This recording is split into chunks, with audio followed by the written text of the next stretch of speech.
It's time to kick off the next chapter of racing in Bowman Gray Stadium history. Through 3 and 4 they come.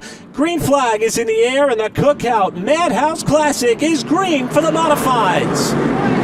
Crab Smith wiggled just a little bit there on that start contact there as they all stack up in the corner, getting used to low grip levels and a completely different set of characteristics on this racetrack. But as they move, trouble! Crab Smith hard into the wall and into the tire barriers before we even complete the first lap. There was contact with Trey Hutchins, and Hutchins and Crab Smith bounced off of each other, and unfortunately it's Smith who's got the worst end of that. And as we see Crab Smith climb out of his car, his race over far earlier than he'd like, and that's I think the first evidence of some temper. And There's Bowman Gray for you. The Cookout Madhouse Classic. Everybody back on the gas and backing away, and almost trouble there. Danny Probst was way sideways in turn 1 before we even got to the start-finish line, and they are door-to-door for the race lead. How about Sweeney trying to make that top line work on the choose? It was a bold effort on his part, but he gets really sideways back to the power, and Holloman will protect the lead. And there's the bumper from Mike Sweeney. He gets right into the rear of John Holloman. Holloman slides through the corner, but Sweeney had a really, really fast car towards the back end of last season, and it looks like, at least initially, that speed is only carried on. But it wasn't going to happen for him here. Now it's Probst trying to four-wheel it off the corner. Inside of Slate Myers with Slate's father, Bert, just behind him on the top lane. Oh, by the way, Bert Myers is already on the charge. He started pretty deep in this field to get going as they all stack up, and Slate turns, and Bert has to stop right in front of his son, and the caution comes out once again. Sweeney and Holloman off and going, and a great restart for Holloman. Once again, he'll be all clear by himself going into turn 1. Holloman got clear, so did Ward. Now Brandon Ward up to second, and here comes John Boy. Jonathan Brown to third, and how about Danny Bone, the quick time setter in qualifying, four-wheeling his way up to fourth. This is not where you want to be if you're Mike Speedy, stuck on the outside, liable to get freight trained as Jordan Fleming tries to muscle his way underneath Speedy's machine. But this is classic Bowman Gray, and another yellow flag out here as Danny Probst, Ryan Priest, Daniel Beeson, and Riley Neal are stuck over in the turn. For the Cookout Madhouse Classic. A great jump there for Brandon Ward. He's going to clear John Holloman and take the lead when they get to turn 1. So Ward to the front, Holloman to second. Great drive through the corner, and they called the restart back. That happens every once in a while at Bowman Gray. Seemed like a little bit too good of a launch for that of Brandon Ward. They're going to try it again. Holloman in the 69, Ward up top in the white Q104.1 entry. Take off and they go, and that's a cleaner start, and there's a shot from Brandon Ward to John Holloman. Look at Danny Bone trying to work the high line and get some track position. He may get the opportunity to fight off Ward, and that might be everything Holloman wants to see. That'll give Holloman the opportunity to focus on running his line, his race, and maybe get away from this battle for second. And how about Danny Bone in that 57 of rim riding on the top side, trying to protect the spot from Jonathan Brown. Talked to Danny earlier in the week. He said, I feel like I've won just about every extra distance race this track has ever held, except this one. For obvious reasons. This is the first time they've ever done this. He's trying to keep that car clear of Jonathan Brown as they touch it 1 and 2, and Bone will get the spot to third. Danny Bone down to the inside of Brandon Ward, two of the fastest drivers at the Madhouse, fighting for second and trying to vie for the opportunity to go challenge Holloman for the top spot. Two drivers who qualified up in the front 4 but turned down the chance to participate in the Fans Challenge. It worked out for Brandon Ward, started up in the top half of the field. Danny Bone has worked his way from 18th to second as we got a spin off turn 2. It's Priest. Ryan Priest goes around. He is stuck in the grass and trying to get out as best he can, but you see just how wet the grass is, and that's a good indicator of just how much rain we had overnight. Holloman with another good jump as he's got Danny Bone to fight over the outside as Bone gets the fence, and did he damage the right front suspension on that car, or is it okay? That's a question we have to watch for as Brandon Ward now takes second. So now Bone falls into third with questions remaining about the front end of that race car as he gets jacked up a little bit there by Sweeney, who holds fourth.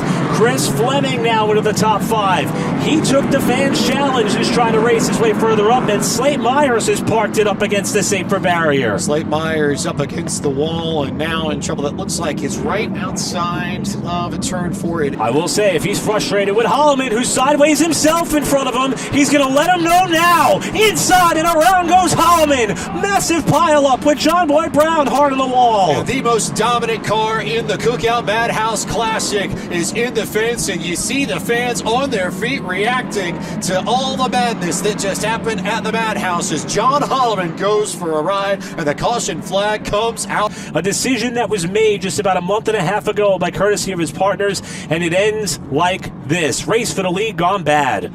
And I wonder how much this factors into it. If you're Danny Bone in this situation, you know you've got the damage. Is this a situation where you feel like you have to go for it? Because if you don't feel like you've got another shot to do this. And with the way Holloman's car had handled, I think that's got to be some of the thinking in Bone's head, is if you don't take the opportunity now, where Holloman slipped up for a little bit, got into Brandon Ward, if you don't take it now, when are you going to get another chance, right? And that's been a theme for Holloman, being able to just, once he gets control of the race, drive away. That was a brutal shot for Jonathan Brown there. As it's Chris Fleming and the Snowman, Junior Snow, that now lead us to green as they bounce off one another, and we go back to racing at Bowman Gray. And Snow is going to take it to Fleming off of turn number 2. Look at Fleming wash that car out wide to cement the lead. Snow trying to hang on to second. That's going to knock Bone sideways in 3. And here comes Jordan Fleming up the outside for 3rd. Jordan Fleming trying to take that outside line, but look who's underneath him. Burt Myers, the ace, as Fleming goes sideways in the corner, loses the grip. Bobby Labonte, Monster Trucks, Ryan Priest. I think that's Jason Myers up on the wall again. Yellow flag out one more time, and Priest, for the second time this afternoon, is stuck in that very, very wet grass. Jordan Fleming went way, way sideways. Priest tried to get underneath him. Bobby tried to take advantage of the opening that was there and then was not. And Priest is the one that gets sent around for the second time over in 1 and 2. There's Fleming up on the high line. Contact between Labonte and Priest. You see a great look there. And Labonte's right front getting right there by the right rear of Priest's machine. And then Jason Myers was also collected in this, as Chris Fleming and Junior Snow get back to it. It's the Showstopper and the Snowman at the front of this field, with Jordan Fleming and Danny Bone behind it. Burt Myers up to the 5th position. Danny Bone, despite the right front damage, still in the mix. How about Snow trying to hang on? But he's going to get cleaned out off of 4. And that may be the final strike for Danny Bone. He gets turned as well off the 4th corner. It is Snow and Bone both in trouble off the 4th corner. It is Fleming and Fleming at the front of this field as we go back to it. And Burt Myers immediately cuts in front of Riley Neal. And the ace is on the move underneath Jordan Fleming. Burt Myers, the 11th-time champion of Bowman Gray, to 2nd here as they come out of turn 4. Coming up on what should be 24 to go, and Burt Myers, no front nerf bar to really utilize. He may need to use the air cleaner of that car to move Chris Fleming out of the way. Is now up in the 3rd spot. Riley Neal is trying to rebound from some incidents, and Bobby Labonte, the 2000 Cup Series champion, looking for 4th, maybe 3rd, as he gets knocked down towards the grass. Bobby Labonte saved it. Jordan Fleming now with smoke coming out of the tires at pretty much every corner as Labonte hangs on.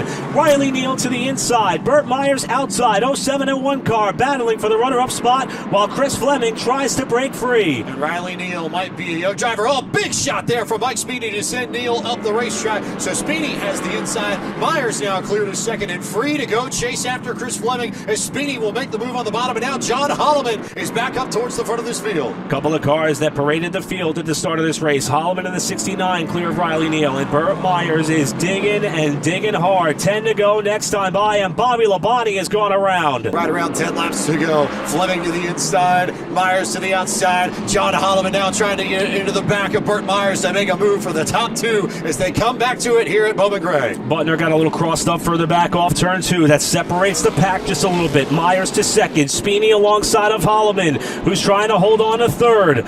Speedy to the inside. A little bit of contact potentially with Holloman on the top lane. That will allow the front 2 to break free. 6 to go at the line. Myers is going to have to get creative, and he doesn't have much of a front bumper to do anything with it. Or does he? Here they come, Pike, coming around to the white flag. Oh, Fleming got a little bit tight on the entry to 3, and it snuck up on him as they come across the line. 1 lap to go. 2 more opportunities. And Chris Fleming gets it done and takes the win in the Cookout Madhouse Classic. Well, as the ticker was showing 1 to go, that was coming to the checkered flag. So Myers gave it all that he had in the final corner. Chris Fleming, the showstopper, with the win. Little bit of post-race fireworks here with Slate Myers and Lee Jeffries. And that will do it for the Cookout Madhouse Classic. Chris Fleming, the showstopper, taking the fans' challenge, rebounding from the spin. Now to celebrate what is perhaps the biggest win of his career.